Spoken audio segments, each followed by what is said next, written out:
en la página y los compañeros que no hayan podido entrar la puedan ver. Chicos, como siempre, no es obligación tampoco. Yo les invito a que prendan sus cámaras, sobre todo para compartir caras, sonrisas, gestos, sí, caras de emboles también, sí, porque a veces empezamos a hablar y ves que se están durmiendo. A mí me sirve para ponerle un poco más de ritmo, ¿sí?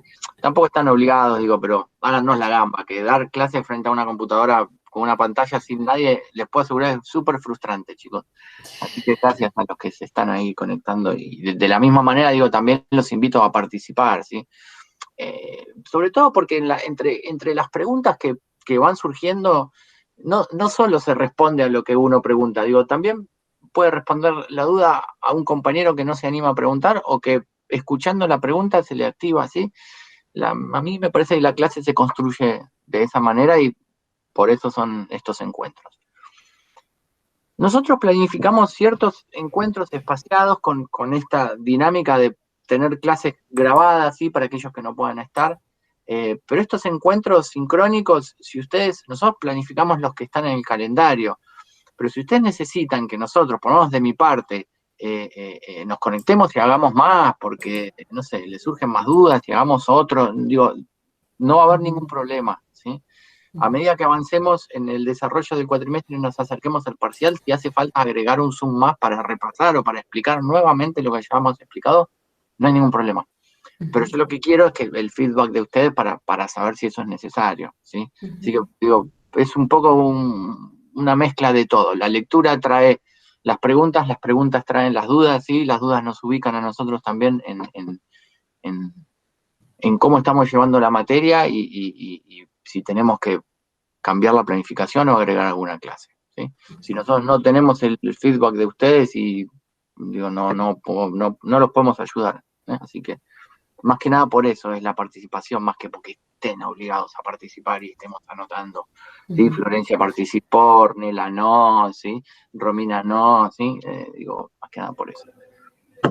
Bueno, a ver, yo les propongo dos metodologías para encarar este repaso. Siempre tratamos de hacer lo mismo, pero también me gusta que lo decidan ustedes, por lo menos estas son las opciones que se nos ocurren. Podemos empezar, yo acá tengo las clases, ¿sí? Los PPTs de las clases, puedo empezar repasando, ¿sí? Haciendo un repaso desde cero sobre los conceptos principales de cada una de las teorías, ¿sí? Sobre las ideas centrales de cada una de las teorías, ¿sí? Sobre a lo que le vamos a poner hincapié o lo que nosotros consideramos que hay que iluminar de esa teoría, porque nosotros de las teorías no vamos a tomar todo nunca, ¿sí? Hay ciertos aspectos que tomamos del mismo modo, chicos, que es importante saber qué autor trata tal tema, para estar más o menos rumbeado, pero nunca le vamos a preguntar si en qué año específico se creó tal teoría, ¿sí? O preguntas de cuáles son los autores, ¿sí? O sea, porque no nos interesa en sí el autor, sino la relación, ¿sí? Que hay entre los contenidos, la época. Y después si recuerdan el autor, buenísimo. Digo, porque eso les va a ir dando material para ir uniendo, ¿sí? Las diferentes teorías. Por supuesto que hay ciertos autores que son centrales que no podemos evitarlo, ¿sí? En eso consiste por ahí el repaso. Y otra forma de encararlo que por ahí me parece más dinámica y del mismo modo cubriríamos todas las dudas es que ustedes me empiecen a hacer preguntas o tiren las dudas que tengan sobre cada uno de los temas. La desventaja que tiene esta última es que si no leyeron mucho va a haber muy pocas dudas y solo se van a ver beneficiados los que leyeron, digo, pero yo les ofrezco las dos metodologías. Yo no tengo problema ni en el tiempo, ni en, nuevamente, en hacer otra si hace falta. ¿Cómo les parece hacer o cómo les gustaría hacer? A mí, profe, por lo general, lo que me pasa con las otras materias y esta es que sí comparto lo de la organización de los chicos, que también siento que está súper organizado todo. Siento que me falta más administrar mi tiempo para poder estar acorde con. Si bien estoy al día con las lecturas de la Mm. materia, leí todo, siento que me falta hacer la lectura bien detallada como para rastrear dudas, porque yo siempre hago cuadros y eso. Entonces, como todavía no llegué a hacer cuadros, siento como Es que por ahí, todo, si podemos claro, puntualizar lo importante, bueno. por ahí sería mejor, pero no sé qué opinan los demás. Es todo un tema ese, chicos. Abro un pequeño paréntesis y sigo con los que quieran. Digo, lo que dice Agustina es muy interesante porque esta dimensión también nos pone a nosotros también en organizar los tiempos de manera diferente, ¿sí? No es solo estudiar bajo un entorno virtual y ver al profe por la pantalla, sino es tratar de dar la clase mientras, no sé, los que tienen hijos, el pibe hace Zoom, mientras hacemos otras cosas, el mismo espacio en donde hoy almorcé y vi el programa de Fantino, estoy tomando una clase. Eso hace que también se vuelva todo medio monótono, ¿sí?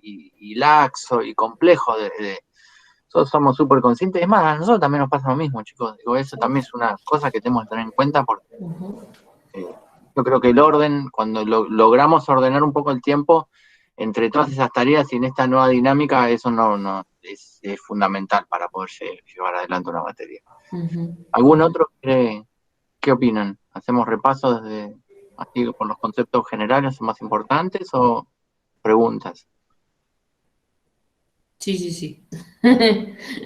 ¿Repaso general por parte del profe o preguntas? El sí, sí, sí, Sí, parece que ¿para cuál quieren de los ir por dos? ahí, ¿no? Repaso del profe, repaso general. Listo. Bien. Ok. ¿Le Muy sirvió el fácil, control corto, de entonces. lectura Bueno, de darse cuenta lo que son los conceptos claves, por lo menos? Antes para que, digo, porque si no, Marco, la idea no es que dé ¿cuántas clases venís, Marco? Como 8, 4. 9. No, No, 4. 4. 4, pero digo por 4 solamente. Me Sí. parece que era más. No es que se ponga a hablar 4 horas más de lo que hizo ya en un video, sino que les sirva a ustedes en función de los temas que claramente son los más relevantes, ¿no? Ahí leo el chat. Y por ahí con esta dinámica de vivo, ¿no? Me pueden interrumpir y hacerme preguntas que en el Claro. video no, sí, eso me parece. Bueno, empezamos por la Escuela de Chicago y el funcionalismo, ¿les parece? Que es la última clase. Bueno, recuerden que nosotros al principio, lo de Wallerstein no lo vimos. Esa sería la clase de punto de partida, ¿sí? Donde nosotros hacemos justamente, marcamos un lugar o un hito desde donde parte la materia, ¿sí? En esta clase nosotros tratamos de entender la idea de comunicación, ¿sí? Entendida como paradigma, la idea de teorías entendida como paradigmas, ¿sí? Usamos el texto de Wallerstein para ubicarnos más que nada en el mapa de las ciencias, ¿sí? En esta idea de entender a las teorías no como una sucesión de hechos históricos, ¿sí? Que al principio parece que es porque uno ve teorías, así 1930, 1940, 1950, como tienen un orden cronológico, porque algún orden le tenemos que poner, ¿sí?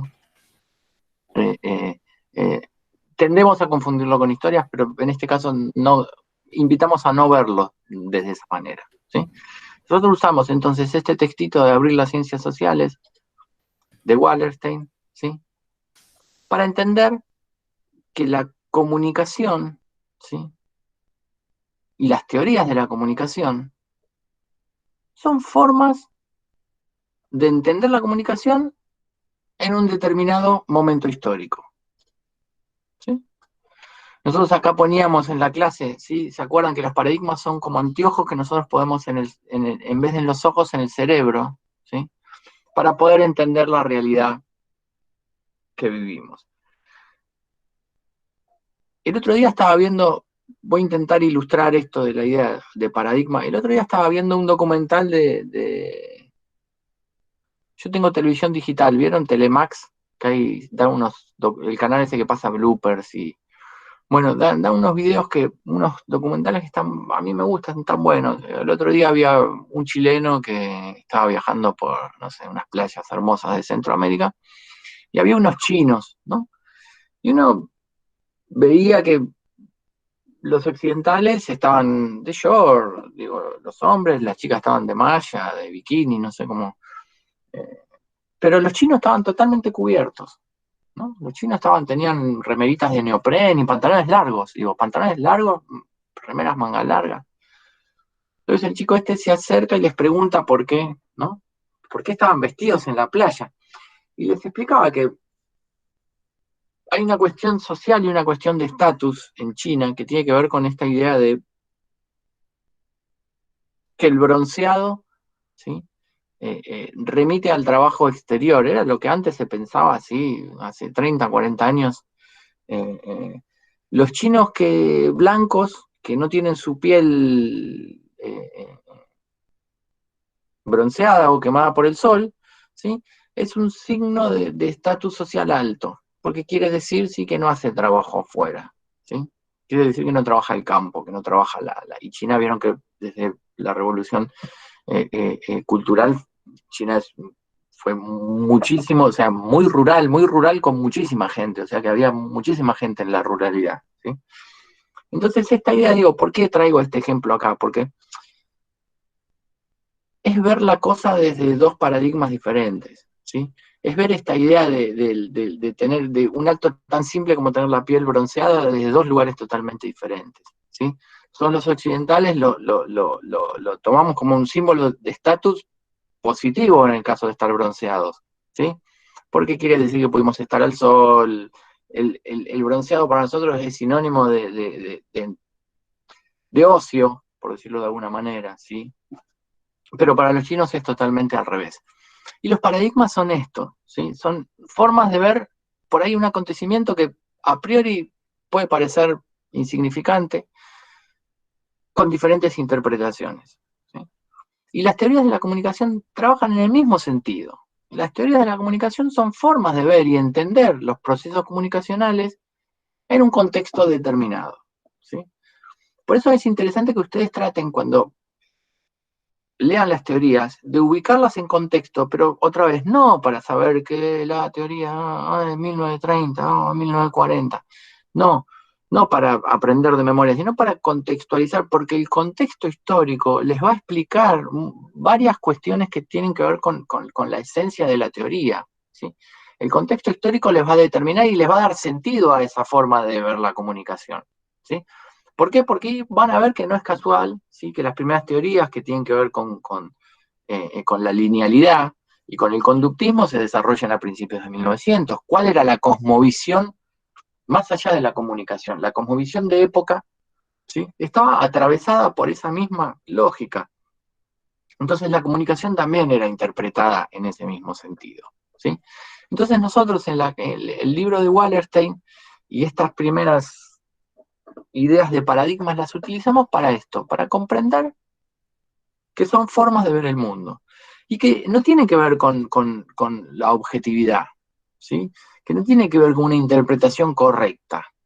Son diferentes interpretaciones, ¿sí? Occidente no ve el mundo de manera mejor que Oriente o los musulmanes. Los ve de manera diferente, ¿sí? Y me parece que en ese sentido también las teorías, de acuerdo a dónde fueron saliendo y qué autores trabajaron sobre las premisas principales, también entienden la comunicación de maneras diferentes, ¿sí? Esperen que voy a la clase para no perderme. Bien, bien. Entonces, yo les pongo ahí que el texto de Wallerstein, ¿sí? Lo utilizamos para tener un punto de partida, ¿sí? Un punto de partida que nos dé cuenta de algún sentido del estado actual de las ciencias sociales y de algunos debates centrales que se desarrollan, ¿sí? Hacia el seno de esta ciencia. El libro de Wallerstein también nos explica algunas cuestiones que son interesantes y que tienen que ver con comprender que la comunicación es una ciencia muy joven, ¿sí? La comunicación dentro de las ciencias sociales es una ciencia que está en busca de su propio sentido. ¿Y qué quiere decir que está en busca de su propio sentido? Que justamente eso, que como es tan joven, ¿sí? Está luchando está a los codazos con otros paradigmas, ¿sí? Para tener sus propias definiciones y sus propios conceptos. ¿Qué quiere decir luchando? Yo acá pongo luchando con los codos. Y para no ser cooptada por... ¿Vieron que hay muchas analogías en la comunicación? Hay muchas analogías que tienen que ver con otras ciencias, con el biologicismo, con entender la comunicación, que ahora lo vamos a ver como un organismo vivo, ¿sí? Que cuando decimos entendemos a la comunicación como un organismo vivo, nos estamos refiriendo a la analogía con las ciencias biológicas, ¿sí? Entonces la comunicación está en lucha por obtener sus propias definiciones más allá de lo que le pueda llegar a pedir prestado a otras ciencias. De las matemáticas también se toma mucho, ¿sí? Etcétera, etcétera. Pero lo interesante en esta idea, o por lo menos por qué traemos este libro y por qué tratamos de marcar este punto de partida, ¿sí? Tiene que ver también con esta diferencia que a veces se hace entre ciencias duras y ciencias blandas, ¿sí? Las ciencias duras son ciencias exactas, chicos. ¿Sí? Hay unas ciencias exactas, las otras ciencias, ¿qué son? Son inexactas. Porque si no, digo, ¿por qué esa categoría se entiende, no? Ciencias exactas, ciencias inexactas serían, ¿sí? Pero no, nos ponen motes de blandas, ciencias. Ahora está como más ubicado dentro de lo que es la rama de ciencias sociales y humanas, ¿sí? Ahora es como que se define un poco más, pero antes siempre se definía en relación a lo, ¿sí? A lo positivista, ¿sí? A lo duro, En ese sentido, nosotros corremos por ahí con algunas ventajas sobre las ciencias duras que tienen que ver con que las ciencias sociales o las ciencias humanas en tanto busca su propio sentido y sus propias definiciones, tiene que desarrollar como cierta plasticidad, ¿sí? Para poder interpretar e ir interpretando el mundo a medida que se va definiendo, porque es un proceso que se está llevando a cabo en el mismo momento, ¿sí? No es que ya pasamos por ese proceso y ya está, ya logramos legitimidad absoluta. Y fíjense que siempre hay una reminiscencia o una comparación. Chicos, ¿nunca les pasó? ¿Qué estudian? Comunicación. Pues después no estudias algo serio, ¿sí? ¿Nunca les pasó en la mesa del domingo estar comiendo los fideos y que les pregunten qué estudian? Y si dijesen abogacía, la próxima pregunta, digo, no sé, pero no le volverían a preguntar ¿y en qué consiste? Si dijesen medicina, a lo sumo te preguntan ¿y qué especialidad vas a seguir? Pero todos sabemos lo que hace un médico, un abogado, un contador, ciencias duras, piensen en lo que decía recién, un médico, un abogado, un contador, un cirujano, un ingeniero, ¿sí? Comunicación social, ¿qué es? Como periodismo. Sí, y sí, es como periodismo, pero se entiende, ¿no? Esta idea de buscar sus propias definiciones. A ver qué dicen acá en el chat. Claro, bueno, ¿a qué te vas a dedicar? Esa cosa que tiene que ver también con la visión absolutamente pragmática de la profesión, que si bien, chicos, a ver, no lo vamos a negar, el componente material es sumamente importante y uno aspira a vivir de lo que estudia, pero me parece que la elección de lo que uno estudia va más allá de lo material, ¿no? Tiene que ver con satisfacer un deseo más profundo que lo material. No sé, me parece que por lo menos todos intentamos que vaya en ese sentido, a veces lo podemos lograr, a veces no. Pero bueno, esa idea es la que queremos que tomen, ¿sí? O esas ideas son las que queremos que fijen y que tomen sobre el libro de Wallerstein para tener un punto de partida, ¿sí? Recuerden estas tensiones, ¿sí? Que se dan entre lo que es el positivismo y la investigación, la neutralidad. Cuando hablo de positivismo, hablo de esa matriz de pensamiento iluminista, ¿sí? Esa matriz de pensamiento positivista, ¿sí? ¿Qué más sobre Wallerstein? Bueno, no, y algo interesante de Wallerstein y que sí tiene que ver con, por ahí lo que nosotros intentemos o proponemos pensar a lo largo de la materia. Wallerstein a lo último nos tira como una línea optimista que tiene que ver qué tipo de ciencia social debemos construir hoy, ¿no? A mí me parece que Wallerstein desarrolla todo lo que desarrolla para tratar de tirar algunas líneas en este sentido, ¿sí? ¿Cuáles son los problemas que tienen la investigación en ciencias sociales? ¿Sí? Uno de los problemas es revisar la relación investigador-investigación, ¿sí? Chicos, ¿no les llama la atención que a veces cuando están mirando los noticieros o los eslogan de los noticieros que tienen que ver con la objetividad, con la verdad, con la realidad, ¿no? Con cuestiones que a nosotros a veces nos cuesta definir, ¿sí? ¿Por qué? Porque no es que no creemos que exista la realidad. Sí existe la realidad, pero desde la comunicación entendemos que la realidad es una interpretación que nosotros hacemos de esa realidad. ¿La realidad por sí misma existiría si no existieran los hombres para interpretarla?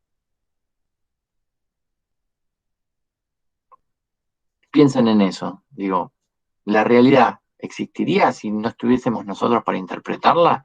Sí, probablemente.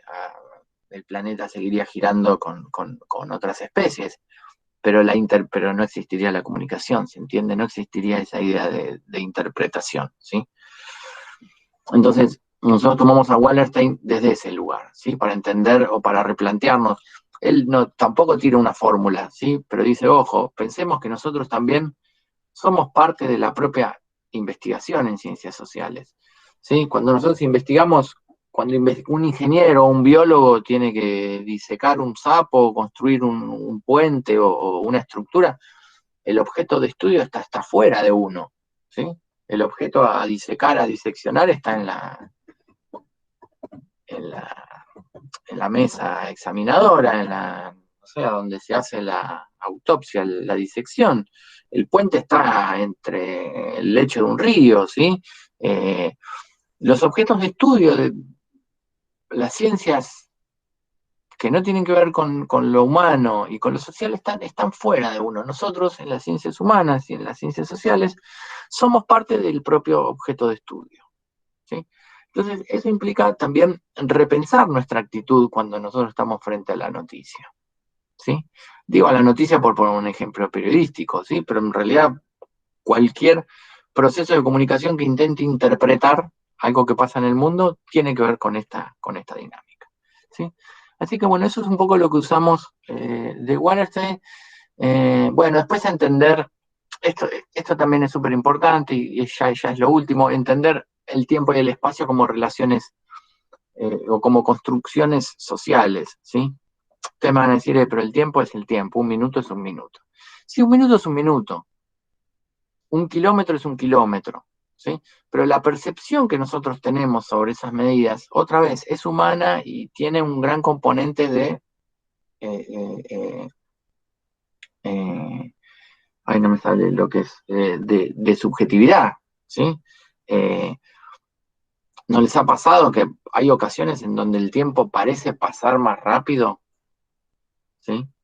Que en otras? Digo, cuando uno tiene un momento de tensión, digo, el tiempo a veces parece que, no sé, que fue un minuto, pero fue un minuto aterrador, ¿sí? Entonces, la relación que uno tiene con cómo interpreta ese hecho está atravesado por una cuestión muy subjetiva, ¿sí? Entonces, lo que nosotros consideramos un minuto es un minuto, pero ¿cuánto es mucho o poco? Ese tipo de análisis tiene que ver con la interpretación y con cómo la comunicación se planta frente a esos sucesos, ¿sí? Entonces, lo que propone Wallerstein, entre algunas cuestiones, es revisar la relación investigador-investigación y entender estas variables, tanto el tiempo como el espacio, como socialmente construidas, ¿sí? Y no como meros objetos, acá estaba leyendo el PPT, de la realidad exterior, ¿sí? Un minuto es un minuto y está fuera de mí el minuto, porque está en el reloj. ¿Se entiende esto, no? El tiempo está fuera de mí, porque es algo que transcurre independientemente de lo que yo haga.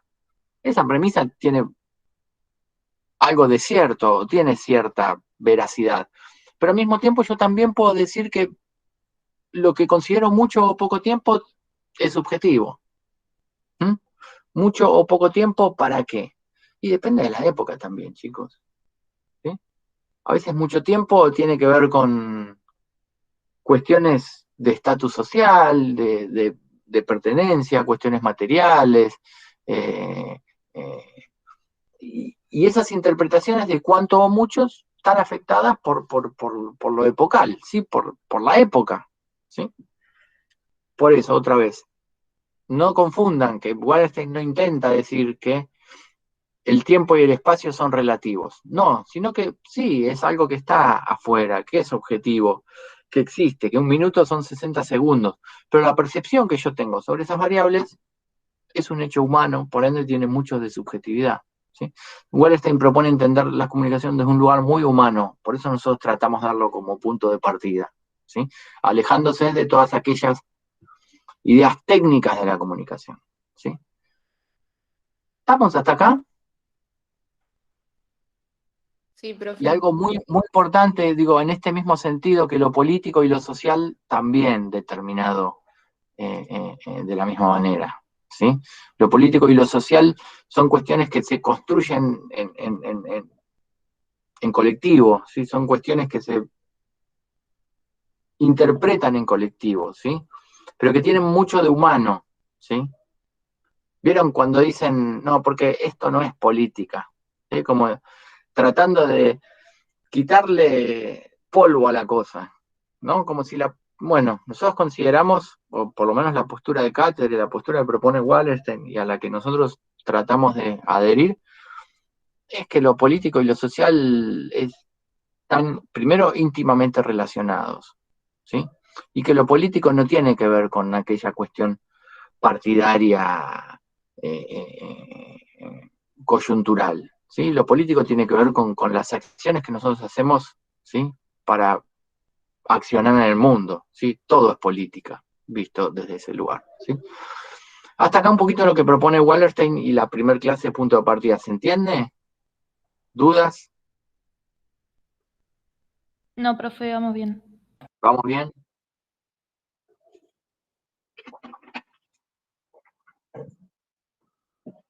Acá dice, mi papá es comunicador y no estudió. Pero por supuesto, claro, porque y con esto cierro, porque si no, no vamos a terminar más. La comunicación, la particularidad que tiene es que todos comunicamos más allá de no haberlo estudiado, porque es algo humanamente esencial, ¿sí? Y todos estamos en posibilidades de comunicar más allá o no de haber estudiado. El estudio que te da, y te da un parámetro, ¿sí? Te da ciertos conceptos, te da algunas herramientas, pero que no necesariamente son indispensables para comunicar. Tal vez para comunicar de manera correcta o de manera profesional, digo, te da herramientas más que tienen que ver con la dinámica de trabajo actual, ¿sí? Pero la esencia, la voluntad de poder comunicar, digo, no se estudia, ¿sí? Wallerstein también va un poco para ese lado. Bueno, la clase 2, Escuela de Chicago y Funcionalismo. Nosotros acá partimos de principios de 1900 en donde se entiende, ¿sí? Por eso dice empirismos del nuevo mundo, ¿sí? Esta idea de que el mundo se empieza a entender por una variable, otra vez, y ahí enganchamos con Wallerstein, una fuerte herencia iluminista y positivista, la ciencia, ¿sí? Las matemáticas, la economía, ¿sí? Todas disciplinas que marcan una época, ¿sí? Y en este sentido, ¿sí? O en este contexto, mejor dicho, es en donde surge, ¿sí? Las primeras escuelas en comunicación, los primeros tipos que empiezan a hablar sobre comunicación, ¿sí? Y nosotros tomamos como estas primeras teorías a la escuela de Chicago, ¿sí? La escuela de Chicago, otra vez, fíjese que toma una analogía, ¿sí? de otras ciencias, pero ve a la ciudad como un estado de ánimo, ¿sí? A la ciudad como un laboratorio, ¿sí? A la ciudad como un lugar en donde poder estudiar las actitudes y los comportamientos de las personas. Piensen que hay algo muy interesante en esta época, es que empiezan a darse o empiezan a entender a la comunicación de manera, digo, empiezan por primera vez, perdón, a teorizar sobre comunicación, ¿sí? Son como los primeros conceptos que se empiezan a esbozar y a tirar sobre la mesa sobre la idea de comunicación, ¿sí? Después viene el muchacho Park, que también trabaja una idea similar, ¿sí? Que también se ve en las nuevas ciudades. Otra vez, fíjense que el contexto también nos ayuda a entender que el fenómeno de masas y el fenómeno de las nuevas urbes es novedoso para esa época. A principios de 1900, las grandes ciudades estaban en construcción, en proceso de formación, ¿sí? Por eso también la idea de medios masivos, ¿sí?, de comunicación se empieza a generar o se empieza a gestar con el advenimiento de las grandes ciudades. Cuando la gente viene del campo y se empieza a juntar a las grandes ciudades, empiezan a surgir nuevos mecanismos que hacen o que hacen posible comunicarse a mayor cantidad de personas, ¿sí? Después viene el muchacho de este par que también entiende algo similar, ¿sí? Pero entendido como algo ecológico, pero no ecológico con el sentido que lo entendemos ahora, ¿sí? Sino como de ecosistema, ¿sí? Esta idea de que la ciudad es un reservorio, ¿sí? Del mismo modo que lo es un ecosistema, ¿sí? Donde conviven, ¿sí?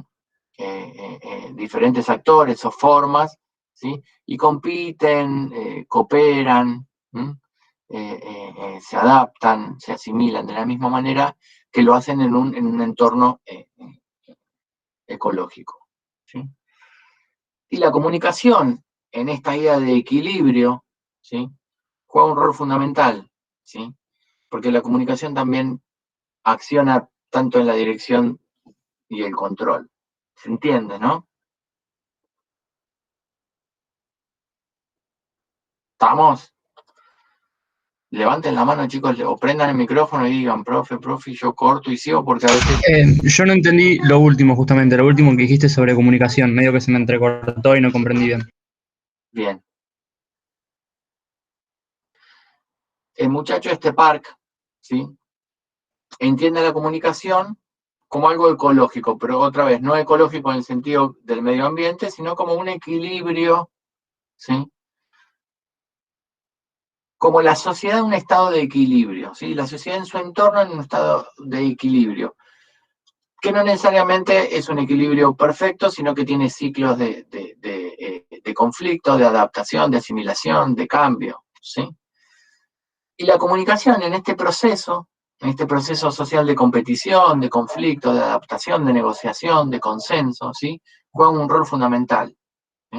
Porque es la herramienta que nos permite, ¿sí?, direccionar y controlar, ¿sí? Eso es lo que ven o lo que intenta plasmar el muchacho este Park en torno a la comunicación, ¿sí?, a la utilidad de la comunicación para la coerción social, ¿sí? ¿Ahí se entendió un poco mejor? Sí, profe, gracias. De nada. Bueno, después pasamos al funcionalismo. El funcionalismo también trabaja la idea de organismo, ¿sí?, que heredamos de la visión anterior, pero lo complejiza un poco más, ¿sí? Porque trabaja sobre la base de la idea de organismo, ¿sí? El funcionalismo, como su nombre lo indica, pone más el acento en las funciones, ¿sí?, que se dan dentro de una sociedad, ¿sí? Ve a la sociedad como un sistema funcional, ¿sí? Y para que, otra vez, fíjense que también es una visión súper positivista, una cosa heredada ¿sí?, de otras ciencias, porque también se entiende a la sociedad en equilibrio cuando no hay conflicto. ¿Se entiende, no? La sociedad está en equilibrio cuando no hay conflicto y cuando no hay, no digo competencia, pero cuando la competencia se equilibra con el consenso y el conflicto, ¿sí?, es como una visión, ¿sí?, que viene ya arrastrada de antes, ¿sí? Entonces el funcionalismo entiende a la sociedad en tantas funciones, ¿sí? Lo que le interesa al funcionalismo es ver cuáles son las funciones de la dinámica social, ¿sí?, que intervienen en los procesos comunicativos, por supuesto, para mantener el status quo, o para que al menos la sociedad no explote, para mantener la coerción social, ¿sí? Al principio tenemos a este muchacho Laswell que nos dice este tema de las 5Q, ¿sí? ¿Quién, qué, por qué canal? por qué efectos, etcétera, etcétera, ¿sí? Y las funciones, ¿sí?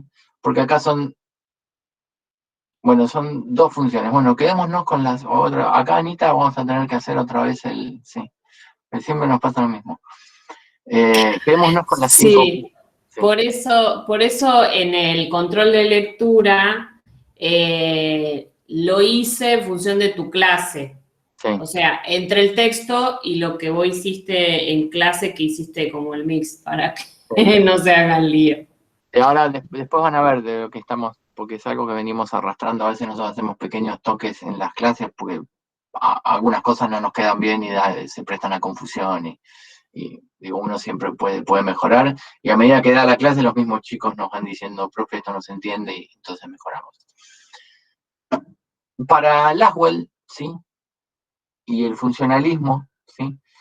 La propaganda es central, porque la propaganda es la herramienta, ¿sí?, que permite accionar sobre la adhesión de las masas, ¿sí? Este fenómeno nuevo que empieza a aparecer cuando empiezan las nuevas ciudades, ¿sí? Pues son nuevos fenómenos, ¿sí?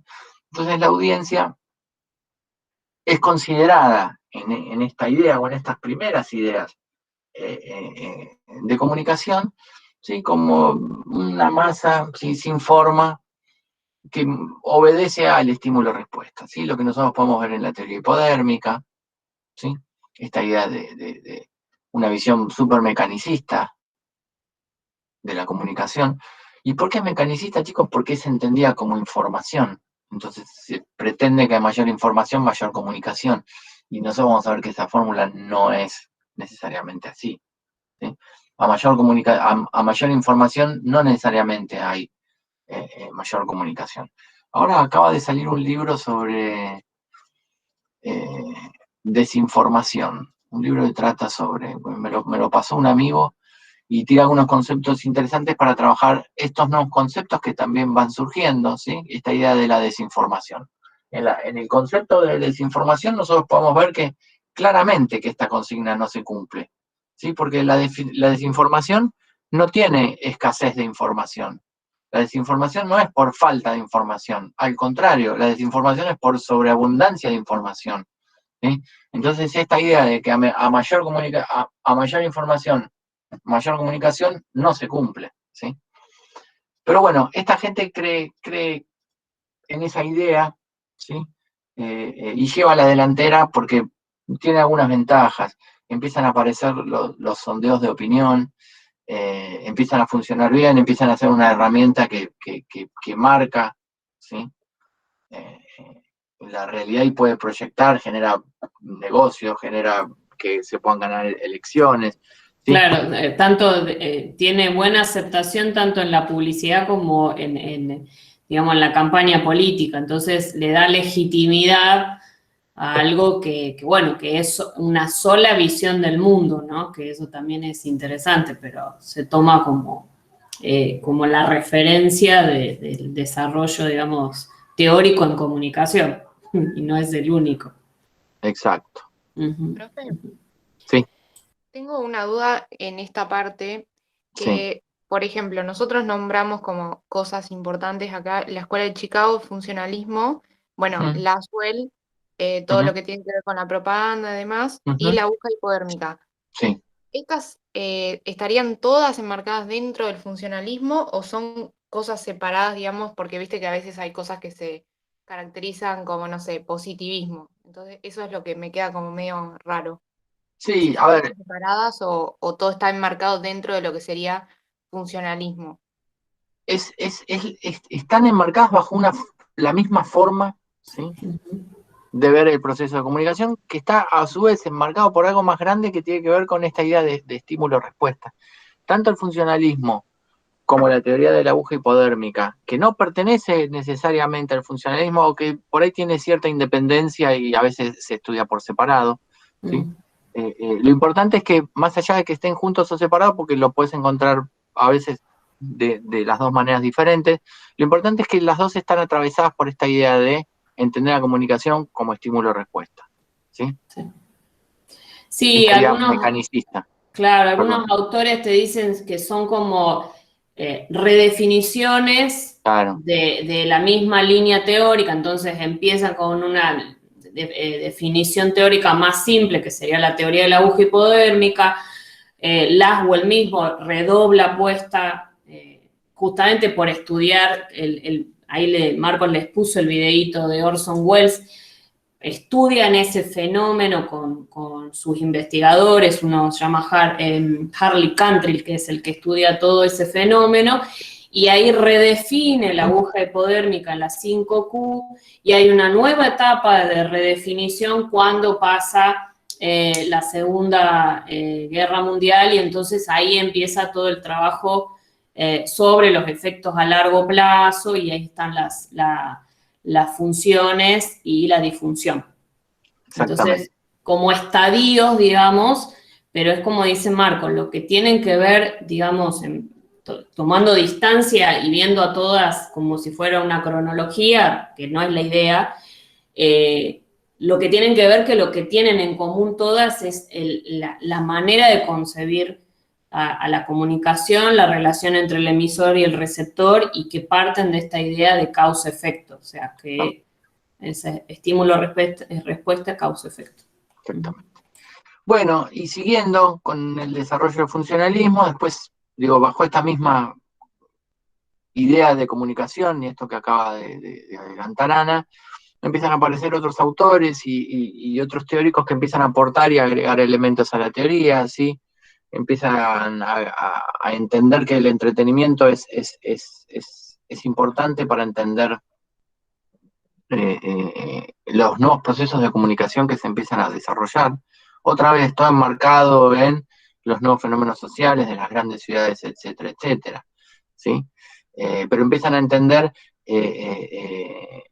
a estas funciones, ¿sí?, de los medios como las causantes de los desequilibrios y equilibrios sociales, o por lo menos las herramientas, ¿sí?, que permiten equilibrar o desequilibrar el normal funcionamiento, porque también se habla de un funcionamiento normal, ¿sí?, de lo que se puede denominar un sube y baja social, ¿sí?, que está siempre en equilibrio cuando está así. Pero cuando hay conflicto para el funcionalismo, hay una anomalía, hay un mal funcionamiento, ¿sí? La idea de que el conflicto es necesariamente social y que el conflicto es en esencia parte de lo social. A ver, porque conflicto no quiere decir caos. Conflicto no quiere decir desorden, o conflicto tampoco quiere decir no llegar a ninguna conclusión o sacar nada en limpio.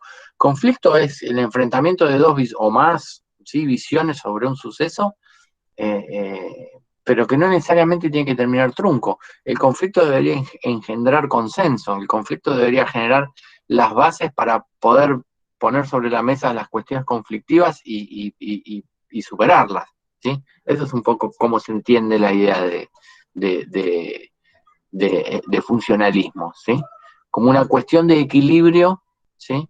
Y en ese equilibrio juegan un papel fundamental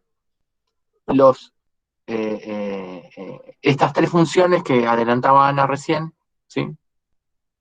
Que tiene que ver con tres positivas y una negativa. Las tres positivas tienden a cohesionar lo social, ¿sí? Imposición de normas sociales, ¿sí? En los medios vemos lo que está bien y lo que está mal, ¿sí? El otro día preguntaron eso en el grupo, ¿sí? Cuando hablamos de imposición de normas sociales, tiene que ver con que en los medios vemos lo políticamente correcto, ¿sí? Acá dice lo públicamente reconocible, pero sí, es lo que está bien y lo que está mal, ¿sí? Revela todo aquello que amenaza al sistema, ¿sí?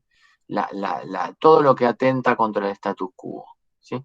Que no necesariamente es algo negativo, ¿sí? La transmisión de herencia social tiene que ver con esa tradición, ¿sí? De reproducir el equilibrio del sistema, ¿sí? La segunda función es la función conferidora de estatus, ¿sí? En los medios vemos aquellos discursos que están legitimados, ¿sí? o al revés también. Los propios medios convierten los hechos en acontecimientos y los legitiman. ¿Se entiende esto, no? Lo vi en la tele, ya tiene un estatus de veracidad. A veces mi mamá me dice, me hace cada planteo, si le digo, ¿de dónde lo sacaste? Lo vi en la tele. Como si eso fuese, ¿no? Ya está, es verdad. ¿Sí? Bueno, esa idea de entender a todo lo que pasa en los medios como algo verosímil, o porque si llegó a los medios ya tiene un estatus de veracidad, tiene que ver con esta función. ¿Se entiende, no? Conferidora de estatus. ¿Sí?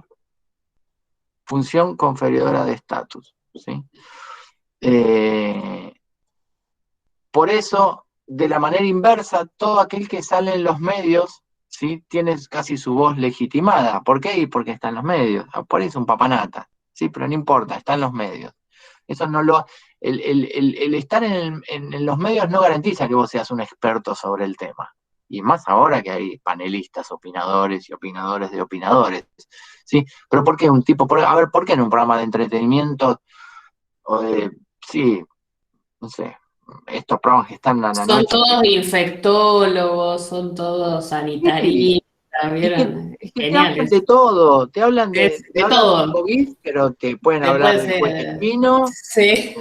Sí. sí, o sea, te hablan de todo. Eso, ¿y por qué? ¿Por qué hablan de todo? Porque no tiene que ver con la especificidad de conocimiento sobre un tema, tiene que ver con que los medios son eso, ¿sí? Y en en la propia dinámica de los medios se legitima eh, eh, el propio discurso que circula, ¿sí? La tercera sería la transmisión de herencia social, que tiene muchísimo que ver con la primera, pero más asociado por ahí a las tradiciones, ¿sí? A esta cuestión un poco más conservadora de la cotidianidad social, por decirlo de alguna manera, porque lo conservador en este caso no tiene una mirada negativa, sino como algo de sostén, ¿sí? Y por último, la disfunción narcotizante, que esta sería como una función negativa. Esta función es la que contribuye al desequilibrio, por decirlo de alguna manera, y ahora vamos a ver por qué. Tiene que ver con esta idea que propone Lasser y Merton al principio, ¿sí? Con esta idea de entretenimiento, ¿sí?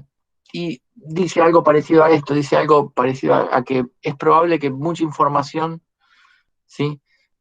Convierta toda esa energía activa en embrutecimiento, ¿sí? Por eso es disfunción narcotizante, esta idea de que los medios en esta dinámica de producir contenidos de entretenimiento no buscan ni informarme ni hacerme reflexionar, solo buscan el mero entretenimiento. Y en ese mero entretenimiento se pierde la posibilidad de tener una visión crítica sobre lo que uno mismo está mirando, ¿sí?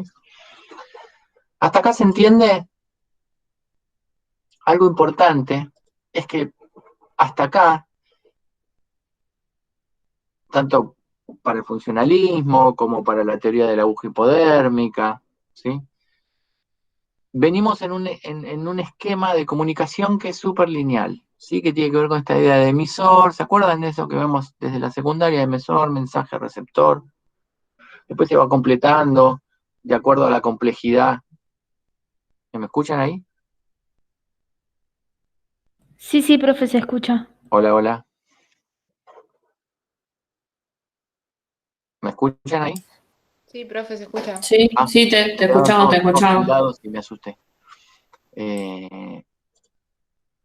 Hasta acá les decía que tenemos o estamos intentando entender la comunicación bajo un esquema de emisor, mensaje, receptor, un esquema lineal, ¿sí? Después, a medida que avance el funcionalismo, también se va a ir complejizando ese esquema. Y después se le agrega codificación, canal, contexto. ¿Se acuerdan de codificación, feedback? Lo que quieran, pero el esquema sigue siendo lineal y eso a nosotros nos interesa seguirlo.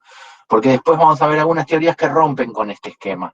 Entonces nos interesa entender hasta cuándo la comunicación se entiende bajo este esquema lineal y cuándo se rompe esa linealidad y se empieza a entender la comunicación de otra manera. ¿Sí? Para eso necesitamos saber o queremos entender cuál es el esquema de comunicación predominante de una época. ¿Sí? ¿Dudas? ¿Comentarios? Escuela de Chicago y funcionalismo. Profe, ¿me escucha bien? Sí, perfecto. Yo me confundo. ¿El funcionalismo está dentro de lo que fue la escuela de Chicago? Porque también leí que en el mismo apartado del texto estaba lo de la Mass Communication Research y Sí. como que pensé que era todo lo mismo, pero no era todo lo mismo. No, una da surgimiento a la otra, ¿sí? La escuela de Chicago da surgimiento al funcionalismo, ¿sí? Y la Mass Communication Research sí está dentro del funcionalismo. Por ahí lo que... Ay, perdón, ahí, claro, justo Evelyn abrió. Piensen una cosa, que el funcionalismo no es una teoría exclusiva de la comunicación. Claro. Es una teoría más englobante, de hecho, nace más desde la sociología. Y en esto de lo que decíamos, ¿se acuerdan? De que la ciencia de la comunicación es una ciencia híbrida porque toma de otras ciencias teorías. El funcionalismo es una teoría más englobante que la comunicación toma. Entonces, por eso puede ser que se le haga lío con el orden, si se quiere, cronológico, ¿sí? Pero bueno, más que nada aclarar eso porque a veces también no saben dónde ubicarlo. Bueno, después seguimos con, en este mismo esquema de linealidad y de entender a la comunicación como algo lineal, valga la redundancia, y matemático, ¿sí? A la teoría de la información, ¿sí? O teoría matemática, ¿sí?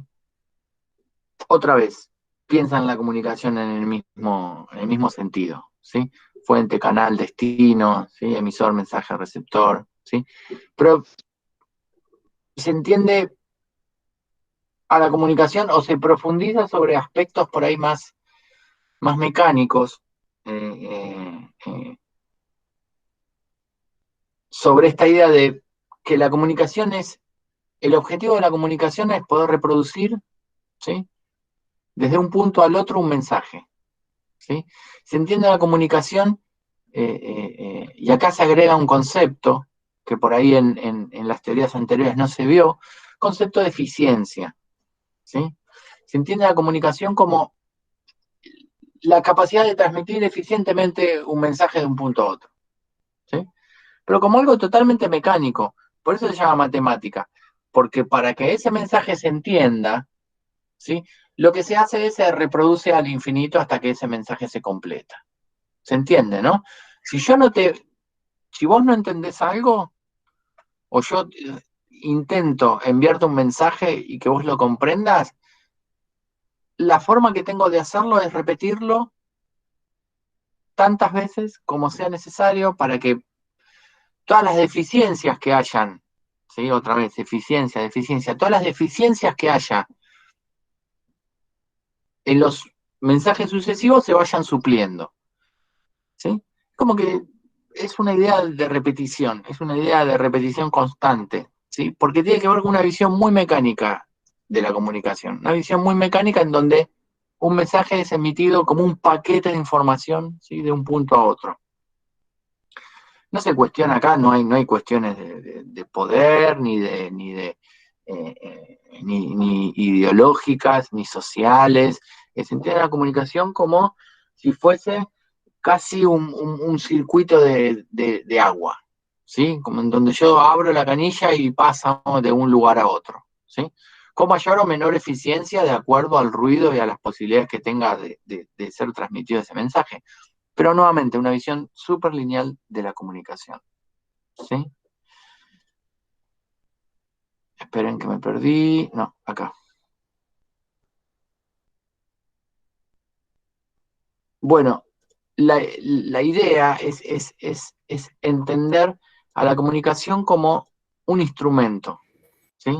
Como una técnica, esto mismo que les decía antes, ¿sí? Una idea matemática de la comunicación, ¿sí? Porque la definición de comunicación en este caso es la capacidad de reproducir de un punto dado de forma exacta o aproximada un mensaje seleccionado a otro punto, ¿sí? Es bastante sencilla esta teoría, no tiene mayores dificultades, si la tienen me preguntan, pero Después aparece, en el mismo sentido que por ahí la ecología de Park, también aparece la ecología de Moles, ¿sí? Y acá ya se complejiza un poco el esquema porque mete algunos conceptos como especies comunicacionales, espacios, reacciones, ¿sí? Porque otra vez, acá se vuelve a lo que decían las teorías anteriores, ¿sí?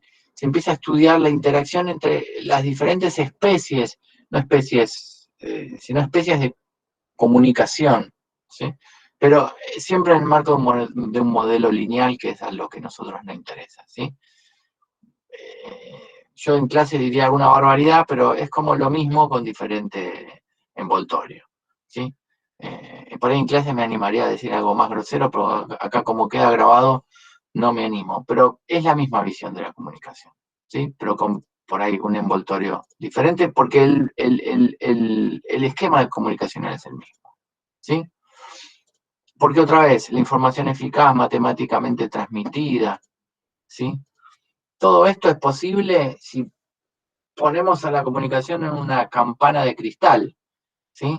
Si aislamos a la comunicación de, no sé, la desigualdad de acceso a la información, cómo se transforma esta en mercancía, el poder, el dinero, las relaciones que fluyen para que esta... ¿Se entiende, no? Es entender a la comunicación como desprovista de todo lo social. Por eso digo, ponerle una campana de cristal, ¿sí? Es una idea de comunicación muy lineal.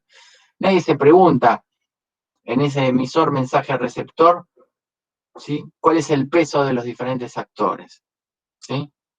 ¿Qué posibilidades tengo yo de emitir un mensaje de manera equitativa, ¿sí? para una masa, ¿sí? No, los factores de poder ideológicos no interesan, es una visión súper mecánica de la comunicación, porque está bajo un modelo lineal, ¿sí? Por eso la propiedad y control de los medios, nadie se ocupa, eso lo vamos a ver un poco más adelante, ¿sí? Y luego de esta surge, sí, y esto es importante en este trayecto que nosotros venimos viendo del esquema lineal, ¿sí? Surge lo que se llama en los años 40, ¿sí? La Escuela de Palo Alto o Colegio Invisible, ¿sí?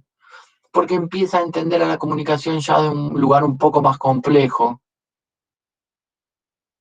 que aquella idea de tener a la comunicación actuando en un vacío, ¿no? En un sistema no afectado por las cuestiones sociales. Escuela de Palo Alto, ¿sí? ¿Alguien quiere preguntar algo? Yo habilité, porque a veces hacen un poco de lío en creer que lo circular es porque algunas teorías agregan el tema del feedback, ¿sí? Y ahí no es lo mismo que entender el proceso de comunicación circular como lo empieza entendiendo la Escuela de Palo Alto y después muchas de las teorías que van a venir después van a trabajar sobre esa base, ¿sí? Pero no asocien que la comunicación o entender el modelo de comunicación circular implica el concepto de feedback. De hecho, el concepto de feedback sigue entendiendo a la comunicación desde una lectura lineal. Ahí está, bien, ahí si querés, ahí te dejo picando la pelota. Gracias, Ana. Sí, de hecho, chicos, el concepto de feedback surge, ¿sí? Como un parche, ¿sí? Para seguir entendiendo a ese proceso lineal, porque le estaba faltando algo, ¿sí? Y cada vez que avanzan o que avanzaban los diferentes pensadores o las diferentes teorías, digo, a ver, ¿por qué una teoría suple a otra? Y porque la antecesora empieza a dejar de explicar la realidad de una manera tan convincente, empieza a tener agujeros, fallas. Uno de los agujeros que tenía el modelo lineal era esta idea de, ¿y el retorno? ¿Y yo cómo sé si el mensaje fue recibido? Tengo que tener algún feedback. Bueno, le agregan el parche del feedback, pero lo que dice Ana es muy interesante. Se sigue entendiendo la comunicación como un proceso lineal, no se confundan. Quienes proponen romper ese proceso lineal son los muchachos de la escuela esta que estábamos empezando a ver, la Escuela de Palo Alto o Colegio Invisible, ¿sí? Ellos empiezan a entender que la comunicación es un proceso mucho más complejo que esta visión lineal que tenían anteriormente, ¿sí? Pero es una teoría bastante particular, porque si bien surge en los años 40, los desarrollos, ¿sí?, sobre esta idea de una comunicación más circular empiezan a darse casi 40 años después, en fines de los 70, principios de los 80, ¿sí? Es una teoría que yo a veces pienso en voz alta y creo que fue como adelantada a su tiempo, ¿sí? Es la excepción que confirma la regla. ¿Vieron que yo al principio dije que no se puede pensar por fuera de nuestro tiempo? Bueno, a estos tipos les pasó algo parecido, ¿sí? ¿Por qué? Y en Porque, Estados Unidos encima. O sea, claro, como claro, desubicadísimos. claro, porque el esquema anterior seguía funcionando. Entonces, sí, tuvo que pasar mucho más tiempo para poder permear y ser una teoría válida, ¿sí? Pero nosotros la nombramos porque nos parece interesante, porque son los primeros que rompen esta idea que veníamos diciendo de linealidad, ¿sí? Para la escuela de Palo Alto empiezan a incorporarse conceptos como cultura, ¿sí? Como algo de significación simbólica, empieza a entenderse que la comunicación también tiene una carga simbólica, ¿sí? Empieza a entenderse la comunicación en un lugar mucho más complejo del que se venía entendiendo antes, y por eso a nosotros nos interesa nombrarlo al menos y entender que esa ruptura tiene que ver con la propuesta de un proceso de comunicación circular, ¿sí?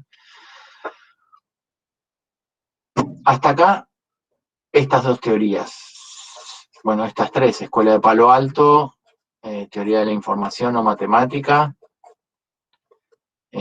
Sí, bueno, estas dos, porque la otra la damos. Perfecto. ¿Dudas, chicos? Yo tengo una, profe, con respecto a eso de la comunicación circular. Dale. Podríamos decir que cambia todo lo que es el modelo lineal por esta idea que se empiezan a intervenir, por ejemplo, la cultura, la significación simbólica que dijo recién. Exacto, exacto. Eso era. El contexto es una variable que empiezan a tomar. Uh-huh. De hecho, el concepto más importante es el interaccionismo. Entonces, de hecho, muchas de las teorías, el concepto que trabaja Arouet también está relacionado con esta escuela. O sea, imagínense cómo va a permear en otras teorías más actuales, ¿sí? Pero sí, es más compleja. Es como que toma más variables, ¿sí? Que no, por ahí en las otras más lineales no lo tomaban en cuenta y que obviamente influyen, ¿sí? Entonces, de la escuela de Palo Alto se desprende el interaccionismo simbólico, que seguramente capaz que lo vieron en otra materia con Goffman. Uh-huh. Exacto. Uh-huh. Gracias, Ana. De nada. Bueno, y la segunda parte de la clase 3 es lo que denominamos agenda setting o teoría del establecimiento de temas periodísticos de discusión. Esta teoría, acá daríamos un pequeño salto en el tiempo porque ya es más contemporánea, de los años 70, ¿sí? La versión original, digamos, o la propuesta original, ¿sí? Y agregamos a Natalia Arouet porque ella hace una actualización de esta misma teoría, ¿sí? Que es un ejercicio súper interesante porque, y aparte demuestra también, o va en la misma dirección que dijimos al principio, no entendemos a las teorías de la comunicación como una cuestión histórica, ¿sí? Como una línea de tiempo histórica en donde unas se suceden a otras y se mejoran, ¿sí? De hecho, estas reinterpretaciones que surgen dan cuenta de esto, ¿sí? Que no necesariamente una teoría que fue pensada en los 70 queda descartada por tener 40 años de existencia, ¿sí? Entonces, la teoría de la agenda setting o establecimiento de temas periodísticos de discusión, ¿sí? Plantea que los medios de comunicación de masa, ¿sí?, tienen una gran influencia sobre el público en determinar qué historias poseen interés, ¿sí? Otra vez, esta teoría entiende que los medios de comunicación de masas, esperen que estoy admitiendo a alguien, que los medios de comunicación de masas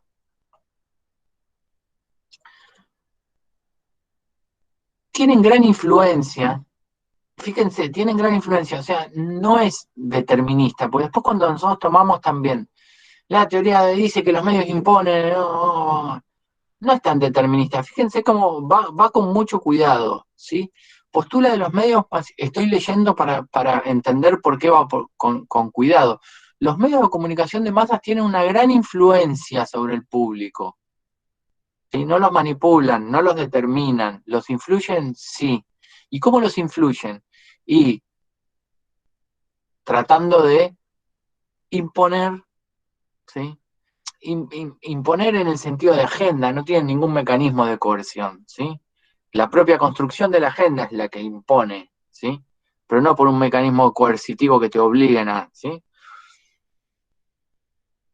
En esa dirección, ¿sí? Se determina, o los medios, bajo algunos mecanismos que ahora vamos a ver, determinan qué historias poseen más interés sobre otras, ¿sí? ¿Qué historia es noticiable? ¿Qué historia va a tapa y cuál no?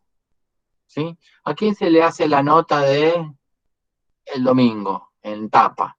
¿A quién se le hace el reportaje? ¿Sí? ¿A quién se le hace la entrevista en vivo? ¿Sí? ¿A quién? ¿De qué lugar se cubre? Bueno, etcétera, etcétera. ¿Sí? Pero otra vez, no tiene que ver con que los medios son, ¿sí? Una entidad de todos los dueños de los medios con capucha negra pensando cómo manipularnos. No va en ese sentido.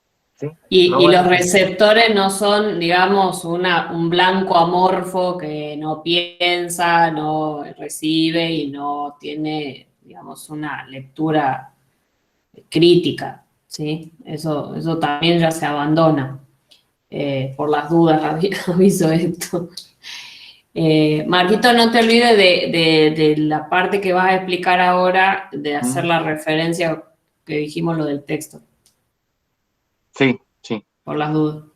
sí. Bueno, entonces, esta teoría, o la preocupación principal, ¿sí? de esta teoría, de este postulado, es entender o analizar cómo la información que circula a través de los medios, ¿sí? Agenda, porque ahora vamos a ver que también es el equivalente a agenda, influye en la opinión pública, ¿sí? No necesariamente diciendo cómo pensar, pero sí qué pensar, ¿sí?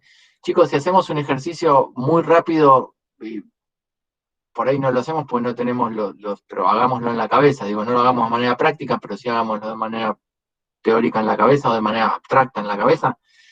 Pensemos en las 5 noticias que están en tapa en todo y la vamos a pegar todo, chicos. Israel, vacuna, no sé, digo, la construimos en 2 minutos, ¿sí? ¿Y eso qué tiene que ver? ¿Con que estamos todos manipulados? No, tiene que ver con que esa agenda es una dinámica que se repite de la noche a la mañana, ¿sí? Es una dinámica de noticias que por muchos factores, pero que se repite y que los medios toman, ¿sí? Como dinámica de funcionamiento, ¿sí? No necesariamente esa influencia determina, ¿sí? Las opiniones, pero sí las influye, ¿sí? Lo que vamos a decir es una influencia indirecta, el estar pensando continuamente en qué cosas pensar, valga la redundancia, ¿sí? En algún sentido determina el cómo, ¿sí?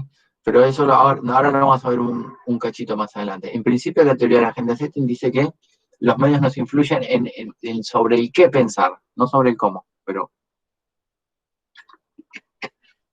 ahora vamos a ver que no es tan absoluto eso, ¿sí?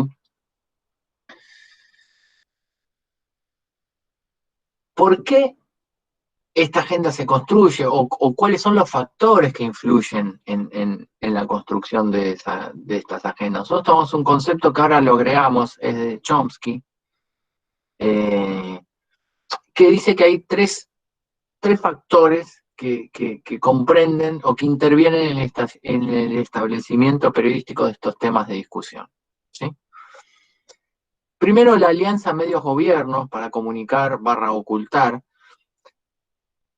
que otra vez no se refiere a una teoría conspirativa en donde los medios se reúnen con los gobiernos y entonces deciden la propia dinámica de funcionamiento entre el Estado, el sector privado o los medios públicos, ¿sí? A ver, chicos, ¿se puede gobernar sin medios? No se puede gobernar sin medios, más allá de la postura política que tengas. Es una relación, o sea, Estado-medios es una relación necesaria, a eso se refiere, ¿sí? No se refiere a una alianza espuria, ¿sí? O ilegal, que puede llegar a tener en muchos casos ese ribete, pero no lo toma desde ese lugar, ¿sí? No lo toma como una alianza para hacer el mal como el señor Burns, sino que es una relación necesaria. Entonces la alianza medios-gobierno es la que determina, en muchos casos, también la construcción de esa agenda, ¿sí? Uno de los segundos, el segundo punto que propone como factor que interviene en el establecimiento de estos temas, ¿sí? Tiene que ver con el propio establecimiento de prioridades informativas, ¿sí? Respecto a otras agendas, ¿sí? Vieron que hay medios que se ocupan y que tienen una línea editorial más hacia algún lugar porque tratan de marcar agendas, y vieron que también hay como que a veces hay eslogans explícitos que dicen marcamos agenda y se toma como algo, no sé, yo lo he escuchado a Rial decir que el programa que marca la agenda del espectáculo de intrusos, ¿sí? Como un poder, ¿sí? Como que marcar agenda va, porque va en el sentido de lo que dicen estos muchachos, marcar agenda te da el poder de hacerle pensar a la gente, o por lo menos que la gente trate los temas que vos proponés. Eso es marcar agenda, ¿sí? Y la tercera tiene que ver ya con la cuestión, con el factor interno, ¿sí? De la organización de las noticias, horarios, espacios, ¿sí? Impacto, relevancia, ¿sí? Si aparece en tapa, si aparece con letra negra grande de 25 centímetros o roja, o etcétera, etcétera, ¿sí? ¿Qué espacios, impacto o relevancia le dan los propios medios a esas propias noticias, ¿sí? Un poco de lo que decía antes, los medios no nos dicen cómo pensar, pero sí sobre qué hacerlo, ¿sí? Ahí yo en la clase doy como algunas máximas que está bueno que las repasen, porque después en los parciales a veces preguntamos cuáles son las ideas principales de tal teoría, y ya por ahí con entender esto ya pueden cubrirlo de manera completa. El primero dice, lo que no entra en la agenda de los medios no existe, ¿sí? Aquellos temas que no entran en la agenda de los medios de alguna manera quedan ocultos, ¿sí? Porque el poder de la agenda es tan fuerte, ¿sí? Que aquello que no entra en la agenda queda ocultado. El segundo dice, los aspectos que seleccionan y los que ponen su atención los medios, ¿sí? Afectan la percepción que tiene el público sobre estos asuntos. A ver, el primero dice que los medios no nos dicen cómo pensar, pero sí sobre qué pensar. Pero ese qué pensar termina afectando la opinión que vos tenés sobre ese acontecimiento. ¿Se entiende un poco? No es tan lineal para entenderlo. La primera premisa dice, los medios no nos dicen cómo pensar, pero sí sobre qué hacerlo, ¿sí? Pero esta premisa dice, está bien, no nos dicen cómo pensar, pero ese qué hacerlo, o sea, ese sobre qué hacerlo, ya con que me digas sobre qué pensar, de alguna manera estás alterando la percepción que yo tengo sobre ese asunto. ¿Por qué? Porque voy a recibir más información, porque voy a estar más atento a ese tema. ¿Se entiende, no? El tercero, determinan el modo en que se encuadra un asunto, ¿sí? Perdón, determinar el modo en que se encuadra un asunto puede afectar significativamente la interpretación de ese asunto, ¿sí? Si yo digo que no nos dice cómo pensar, pero sí nos dice que en ese qué también hay un encuadre, ¿sí? Porque en ese qué hay una selección, hay un encuadre, hay algo que yo estoy diciendo sobre esto, ¿sí? En ese sobre esto necesariamente también afecta nuestra visión sobre los temas, ¿sí? Algo importante de entender es que esta teoría se aleja de la linealidad y no entiende o no cree que los mensajes mediáticos afecten a toda la masa, ¿sí?, que recibe ese mensaje de la misma manera, ¿sí? Esta teoría dice que los diferentes mensajes afectan de diferentes maneras a las personas, ¿sí? Esto es porque no le da homogeneidad a sus efectos, ¿sí? Los efectos son heterogéneos, ¿sí? Y no son únicos, ¿sí? Las otras dos van en relación a que a veces, por más activa que sea la búsqueda de información por fuera de esta agenda, ¿sí?, las posibilidades se restringen a los datos que proporcionan los medios. Las agendas son tan como avasallantes, ¿sí?, que por más que busques información sobre otros acontecimientos o quieras construir otra agenda, vas a terminar trabajando o accionando en la dirección que te propone la agenda, ¿sí? Y por último, los lectores o receptores difícilmente podrán reflexionar, discutir, ¿sí?, o analizar los temas omitidos por los medios. Por eso la segunda dice que lo que no entra en los medios no existe. Sí, porque sobre lo que no escuchamos y sobre lo que no sabemos es difícil que podamos discutir o organizar una opinión, ¿sí?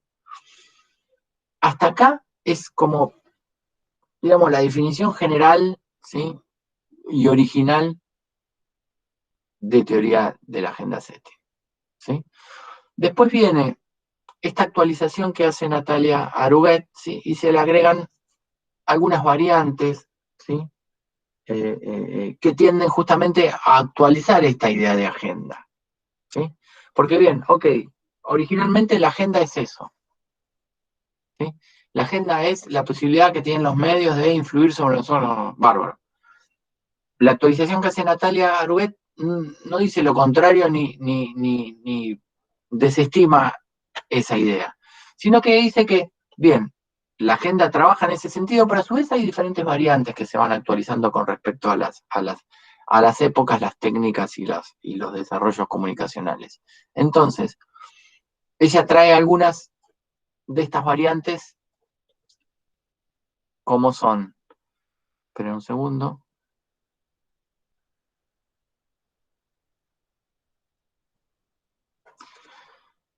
el priming, ¿sí? El priming se desarrolla dentro de lo que es la teoría de la agenda setting, ¿sí?, como un proceso cognitivo, ¿sí?, que encadena o asocia, ¿sí?, conceptos, ¿sí? Cuando lean el texto también en castellano, a mí me gusta más la definición en castellano porque me explica más, perdón, el nombre, van a ver que está en inglés, y en castellano a mí la idea en castellano me explica más la teoría. El priming también llamado preactivación. ¿Por qué preactivación? Porque justamente trata esta idea de que los efectos de los contenidos mediáticos, ¿sí?, preactivan, ¿sí?, otros conceptos que desencadenan, ¿sí?, el procesamiento de la información. ¿Se entiende, no? Por eso yo por ahí les recomiendo que lo asocien, por lo menos a mí me funciona mejor, cada uno estudia como, a mí me da más explicación ya llamarlo preactivación que llamarlo priming, ¿sí? Algo interesante también de entender es que la agenda setting y el priming, si bien están dentro de lo mismo, actúan en dos niveles diferentes, ¿sí? La primera, a un nivel macro, que es la agenda setting, que es la que determina, ¿sí?, la importancia asignada a los temas, ¿sí?, en esta idea de selección que ya vimos antes, ¿sí? Y desde un nivel más micro, ¿sí?, se da este proceso de asociación o preactivación de conceptos, ¿sí? Después tenemos el framing,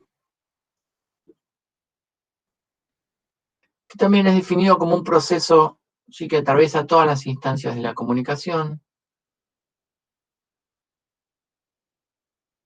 pero que tiene que ver más con un proceso dinámico e interactivo, ¿sí?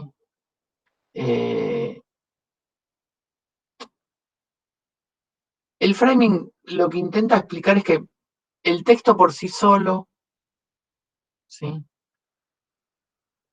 no explica el significado de sí mismo, o de un asunto, o de un hecho, ¿sí? El texto por sí solo le falta esta interacción con los factores psicológicos, tanto de la audiencia como de quien escribe el texto, ¿sí? El framing también nos trae un concepto muy interesante que tiene que ver con los encuadres, ¿sí? Dentro del framing podemos ver cómo las noticias, ¿sí?, establecen ciertos límites. Que es cuando uno encuadra es el típico encuadre, ¿no? Cuando uno encuadra, lo que hace es cuadro, o lo que hace es como una selección, ¿sí? Un recorte, por decirlo de alguna manera, ¿sí?, que nos dan ciertas pistas, son encuadres, ¿sí? Nos dicen desde dónde entender el tema. ¿Se entiende esto, no? ¿Sí? ¿No? Bueno, Sí, profe. genial, Sí, profe. genial. No, profe, yo no lo entendí. Bueno, bien. No bien porque lo hayas entendido, sino bien porque me digas que no lo entendiste, así lo volvemos a explicar. Dentro de estas variables o actualizaciones que hace Natalia, ¿sí?, habla del framing, ¿sí? El framing es un proceso, ¿sí?, que tiene que ver con cómo los mensajes de los medios nos hacen asociar ideas, unas ideas con otras. A mí se me ocurre, yo no sé si, corregime, a ver si este ejemplo te resulta válido, Anita, pero ¿se acuerdan la noticia del cohete chino de hace 2 o 3 días? El cohete chino a la deriva que estaba por explotar contra el mundo, y los yanquis, por suerte tenemos a los yanquis, ellos nos iban a cuidar porque estaban mirando que no pase nada, ¿no? ¿No le llamó la atención esa noticia? Yo les voy a decir la verdad, para mí esa noticia es toda una operación de prensa, ¿sí?, para desprestigiar a los chinos, a quienes no voy a defender bajo ninguna circunstancia porque me da mucho miedo, perdón si hay alguien chino, pero no tiene que ver con, me da miedo que, su sistema de organización social, política y económica.